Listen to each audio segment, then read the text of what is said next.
दोस्तों सोचिए, जिस एग्ज़ाम के लिए आप सालों तक मेहनत करते हैं उसका पेपर लीक हो जाए।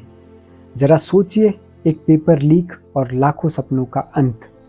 दोस्तों, पेपर लीक से सिर्फ एग्ज़ाम ही नहीं बल्कि लाखों बच्चों के फ्यूचर भी दांव पर लग जाते हैं।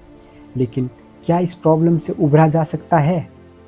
जय हिंद दोस्तों, मेरा नाम है अक्षय ठाकुर और स्वागत है आपका ज्ञान मैटर्स में।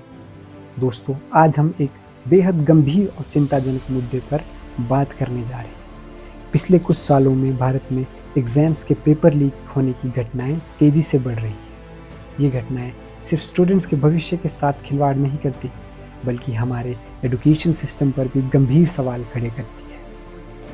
पेपर लीक का इतिहास भारत में नया नहीं है, चाहे ये किसी कॉम्पिटिटिव एग्ज़ाम की बात हो या बोर्ड एग्ज़ाम्स की। ऐसे कई मामले सामने आए हैं जहां पेपर लीक होने के कारण स्टूडेंट के हार्ड वर्क पर पानी फिर जाता है। कई बार इन मामलों में बड़े अधिकारियों और माफियाओं का हाथ होता है। कुछ मीडिया रिपोर्ट्स के अनुसार पिछले 7 वर्षों में भारत के अलग अलग राज्यों में करीब 70 से भी अधिक पेपर लीक की घटनाएं सामने आई हैं। रिसेंटली वर्ष 2024 में यूपी रिव्यू ऑफिसर एग्ज़ाम यानी यूपीआरओ एग्ज़ाम और एनटीए द्वारा आयोजित नेट एग्ज़ाम का पेपर लीक होने के कारण जो कैंसिल कर दिया गया। ऐसी ही घटनाएं बिहार पब्लिक सर्विस कमीशन द्वारा आयोजित BPSC exam, Himachal Pradesh staff का सिलेक्शन कमीशन द्वारा आयोजित जेओएआईटी एग्ज़ाम में भी देखी गई। ये सब इस समस्या के कुछ ही एग्जाम्पल्स हैं, लेकिन ये घटनाएं अब इतनी आम हो चुकी है कि हर राज्य में हर वर्ष एक ना एक बड़ा पेपर लीक स्कैम सामने आता ही है। अब क्वेश्चन यह रेज होता है कि पेपर लीक स्कैम के पीछे आखिर है कौन?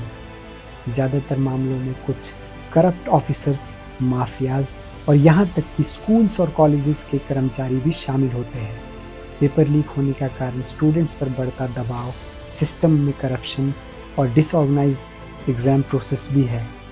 पैसों के लालच में कई लोग इस तरह के घोटाले करते हैं जो देश के फ्यूचर के साथ खिलवाड़ है।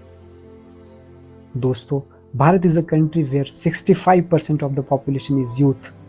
पेपर लीक केवल एग्जामिनेशन सिस्टम की खामी नहीं है बल्कि एक बड़ा मुद्दा है जो लाखों युवाओं के सपनों को चकनाचूर कर देता है। पेपर लीक से वो छात्र प्रभावित होते हैं जिन्होंने पूरे साल हार्ड वर्क किया हो। जब पेपर लीक होता है तो उनकी मेहनत का कोई मोल नहीं रह जाता। इसके अलावा कई स्टूडेंट्स को साइकोलॉजिकल प्रेशर या मानसिक तनाव का सामना भी करना पड़ता है। कई बार तो ये घटनाएं छात्रों को डिप्रेशन और यहाँ तक कि सुसाइड जैसे कदम उठाने पर मजबूर कर देती है।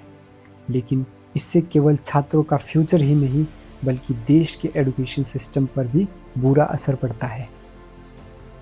कई स्टेट्स ने इसके अगेंस्ट स्ट्रिक्ट लॉज ज़रूर बनाए हैं, लेकिन इसके बावजूद भी पेपर लीक की घटनाएं बढ़ती ही जा रही है। रिसेंटली सेंट्रल गवर्नमेंट ने the public examination prevention of unfair means act 2024 पारित किया, जिसमें कि पेपर लीक को समर्थन देने वालों को 3 से 10 वर्ष तक की सज़ा का प्रावधान किया गया है। तो दोस्तों, अब सवाल ये उठता है कि इस प्रॉब्लम का आखिर सॉल्यूशन क्या है? डिजिटल टेक्निक्स का यूज़ कर एग्ज़ाम को सेफली कंडक्ट करवाया जा सकता है। क्वेश्चन पेपर्स को ऑनलाइन प्लेटफॉर्म पर तैयार किया जाए जो फुल्ली एनक्रिप्टेड हो। पेपर लीक स्कैमर्स के खिलाफ या पेपर माफियाज के अगेंस्ट कार्रवाई निर्धारित समय के अंदर फास्ट ट्रैक कोर्ट्स के माध्यम से होनी चाहिए और कठोर पनिशमेंट का प्रावधान होना चाहिए। एग्जामिनेशन सिस्टम में ट्रांसपेरेंसी लाने की ज़रूरत है। क्वेश्चन पेपर्स तैयार करने और एग्जामिनेशन सेंटर्स पर निगरानी के लिए सही टेक्निक और सर्विलेंस सिस्टम होना चाहिए। दोस्तों, अगर हमें अपने देश की शिक्षा प्रणाली को बचाना है और स्टूडेंट्स के फ्यूचर को सेफ रखना है तो हमें पेपर लीक जैसी घटनाओं को जड़ से ख़त्म करना होगा। यह केवल सरकार की रिस्पॉन्सिबिलिटी नहीं है बल्कि हमारी भी है कि हम इस इशू को गंभीरता से लें और इसके अगेंस्ट आवाज़ उठाएं।